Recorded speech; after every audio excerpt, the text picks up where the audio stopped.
السلام علیکم ورحمۃ اللہ وبرکاتہ۔ ایک بہن کا سوال آیا ہے کہ یہ سوال بہت اہم ہے۔ طاق راتیں ہم گزارنا چاہتی ہیں اور بہت سارے لوگ ہیں جو ہمیں مساجد میں داخل ہونے سے منع کرتے ہیں۔ ہم جمہور کا یہی موقف عام طور پر بیان کیا جاتا ہے۔ یہ جاننا چاہتی ہیں کہ ہم خواتین تراویح کے لیے مسجد میں جاتے ہیں اور ابھی جو طاق راتیں چل رہی ہیں تو طاق راتیں بھی وہیں پر مناتے ہیں۔ کیا حیض والی عورت طاق راتوں میں مسجد میں جا سکتی ہے؟ طاق راتیں منانے کے لیے وہاں جا کر نماز نہیں پڑھ سکتی لیکن مسجد میں بیٹھنا چاہتی ہے۔ نماز کے دوران نہیں، جب نماز ہو جاتی ہے اس کے بعد قرآن وغیرہ پڑھتے ہیں، ذکر کرتے ہیں، تو کیا وہاں پر یہ خواتین جو کہ حیض میں ہیں جا سکتی ہیں یا نہیں؟ دوستو، بھائی اور بہنوں، آپ دیکھ رہے ہیں نور ٹی وی جدہ اور میں ہوں آپ کا دوست، آپ کا ہوسٹ محمد عاقل، جدہ سے، مملکت سعودی عرب۔ دیکھیے، اس سلسلے میں اور یہ سوال بہت اہم ہے، خاص طور پر رمضان کے آخری عشرے میں جب خواتین تراویح اور طاق راتوں کے لیے مسجد جاتی ہوں، سوال یہ پیدا ہوتا ہے کہ اگر عورت حیض آ جائے تو کیا مسجد میں جائے یا نہ جائے؟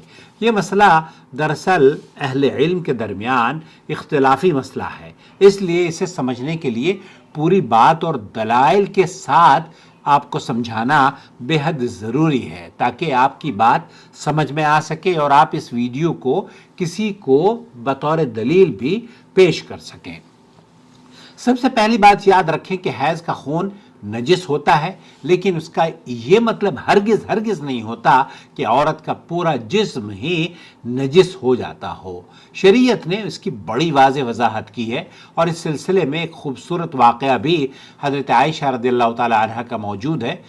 صحیح مسلم کے اندر ایک دن مسجد نبوی نبی کریم صلی اللہ علیہ وسلم مسجد میں تشریف فرما تھے اور ام المومنین سیدہ عائشہ رضی اللہ تعالی عنہا اپنے حجرے میں تھیں، تو مسجد کے ساتھ ہی تھا آپ کا حجرہ۔ نبی کریم صلی اللہ علیہ وسلم نے انہیں آواز دی اور فرمایا کہ مجھے وہ چھوٹی چٹائی دے دو جس پر سجدہ کیا جاتا ہے۔ حدیث میں آتا ہے عن ابی ہریرہ رضی اللہ تعالی عنہ ان النبی صلی اللہ علیہ وسلم قال لعائشہ ناولنی الخمر من المسجد، مجھے نبی کریم صلی اللہ علیہ وسلم نے فرمایا کہ مجھے وہ چھوٹی چٹائی پکڑا دو۔ یہ چھوٹی چٹائی تھی جس پر سجدہ کیا جاتا ہے۔ جب نبی کریم صلی اللہ علیہ وسلم نے یہ فرمایا تو سیدہ عائشہ رضی اللہ تعالی عنہا نے عرض کیا انی حائض، میں تو اللہ کے رسول حائضہ ہوں۔ یعنی ان کے ذہن میں یہ خیال آیا کہ شاید حیض کی حالت میں مسجد کے اندر چیز کو ہاتھ نہیں لگانا چاہیے اور نہ ہی مسجد میں داخل ہونا چاہیے۔ نبی کریم صلی اللہ علیہ وسلم نے، آپ علیہ السلام نے جب حضرت عائشہ کی بات سنی، طلال خاموشی سے رہنا، اس وقت بہت سنجیدہ مسئلہ چل رہا ہے، ٹھیک ہے تہانی؟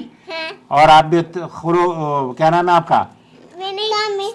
اوکے، تو میں ابھی بھی رک جاؤں، میری بات کو مکمل کرنے دو۔ تہانی کی روزہ خوشائی ہو رہی ہے، تہانی کی روزہ کشائی ہو رہی ہے، ٹھیک ہے، میں ابھی بعد میں بات کروں گا اس روزہ کشائی پر۔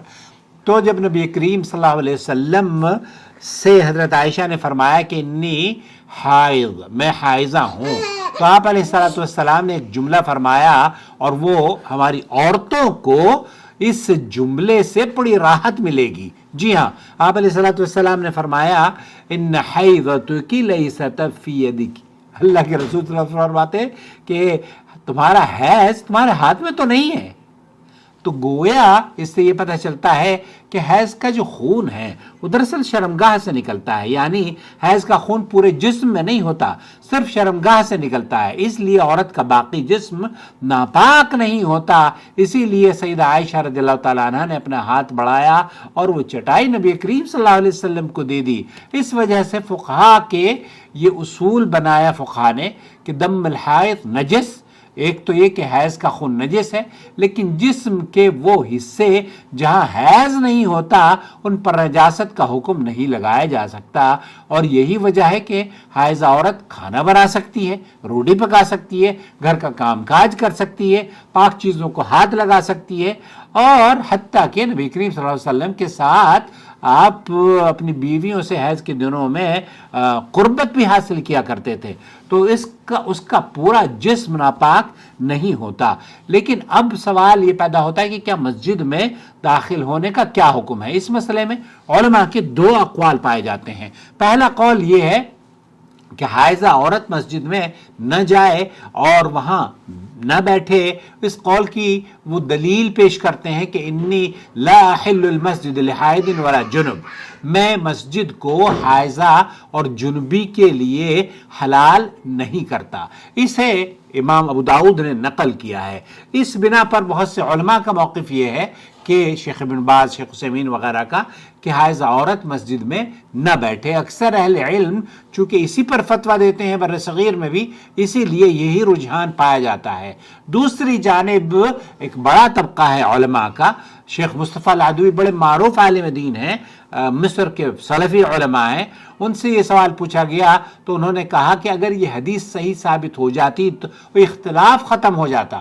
اب یہ جو حدیث ہے جس میں آپ علیہ الصلوۃ والسلام کے بارے میں یہ فرمایا ہے کہ میں مسجد کو حائضہ اور جنبی کے لیے حلال نہیں کرتا، تو یہ حدیث ہی شیخ مصطفیٰ فرماتے ہیں کہ یہ حدیث ہی ضعیف ہے، اس لیے اس سے قطعی ممانعت ثابت نہیں ہو سکتی۔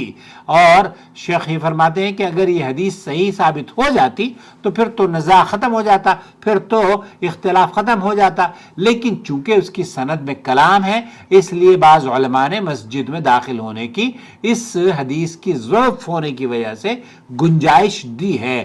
علماء کے نزدیک اگر عورت احتیاط کرے اور مسجد کے ناپاک ہونے کا کوئی اندیشہ نہ ہو، مسجد کے ناپاک ہونے کا کوئی اندیشہ نہ ہو، تو وہ مسجد میں ذکر اور دعا اور قرآن سننے کے لیے آ سکتی ہے، وہاں بیٹھ سکتی ہے، قرآن پڑھ سکتی ہے۔ بعض اہل علم اس بات سے بھی استدلال کرتے ہیں کہ نبی کریم صلی اللہ علیہ وسلم کے زمانے میں ایک عورت مسجد کی صفائی کیا کرتی تھی۔ حدیث میں آتا ہے کانت امرأۃ سوداء تقم المسجد، وہ ایک سیاہ فام عورت مسجد کی صفائی کیا کرتی تھی، اس لیے مطلق ممانعت ثابت نہیں ہوتی۔ کیونکہ وہ مسجد کی باقاعدہ طور پر صفائی کرتی تھی، اور اہل علم یہ کہتے ہیں کہ اسے یقینی بات ہے کہ حیض بھی آتے ہوں گے، عورتوں کے حیض آتے ہیں، لہذا اس مسئلے کا خلاصہ کلام یہ ہوا کہ اہل علم کے درمیان اس میں اختلاف ضرور پایا جاتا ہے، لیکن شیخ مصطفیٰ اور کئی علماء ہیں، علامہ البانی کا بھی غالباً یہی موقف ہے کہ آپ جو حائضہ خواتین ہیں وہ مسجد میں جا سکتی ہیں۔ اور شیخ مصطفیٰ العدوی تو اس سلسلے میں بڑی دو ٹوک انہوں نے بات کی ہے۔ انی لا احل المسجد لجنب ولا لحائض فضعیف، یہ ضعیف روایت ہے، ولو ثبت لكان حجة قاطعة۔ اگر یہ صحیح ثابت ہو جاتی تو پھر تو حجت تمام ہو جاتی، پھر کوئی اختلاف ہی ختم ہو جاتا سب کا۔ لیکن النزاع قائم في دخول الحائض المسجد، لیکن نزاع تو ابھی بھی، اختلاف تو ابھی قائم ہے۔ اختاروا من اقوال العلماء القول بالجواز وہ جو جواز کے قائل ہیں، وان لم يكن رأي الاكثرين، اور اس کے باوجود کہ اہل علم کی کثیر رائے نہیں ہے، لیکن اس کے باوجود بھی اہل علم کی یہ رائے موجود ہے۔ وذلك اذا امنا من تلويث المسجد، اگر ہم مسجد کے اندر ان خواتین کو اپنے جسم پر یہ ایسے پیک کر کے جائیں، عام طور پر مساجد میں یا جو گھروں میں بھی بچیاں بہت پیک رکھتی ہیں ایسے ایام میں اپنے آپ کو، تو ایسی صورت میں شیخ مصطفیٰ فرماتے ہیں اذا امنا من تلويث المسجد، ہاں، وقد يشهد لهذا المعنى حديث ناولين الخمرة من المسجد، تو وہاں بہرحال اس حدیث کا اسی صحیح مسلم کی حدیث سے استدلال لیا ہے۔ إني حائض قال ان حيضتك ليست بيدك، جب حضرت عائشہ نے فرمایا کہ میں تو حیض سے ہوں، تو آپ علیہ الصلوۃ والسلام نے فرمایا تمہارا حیض تمہارے ہاتھ میں نہیں ہے، تو اس کا مطلب یہ ہوا کہ حیض إذا محل الدم هو الفرج، فمحل الدم هو الفرج۔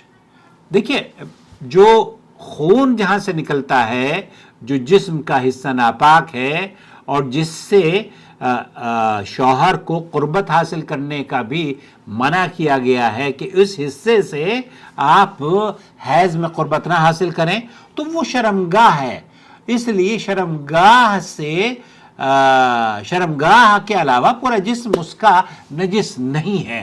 تو خلاصہ کلام یہ ہوا کہ عورت، شیخ مصطفیٰ اور کئی علماء کے میں اگر میری ذاتی رائے، میں اپنے گھر میں بھی یہی بتاتا ہوں اپنی بچیوں سے کہ عورت حیض کے ایام میں مسجد میں جا سکتی ہے، لیکن شرط یہ ہے کہ وہ اپنے جسم کو محفوظ رکھے۔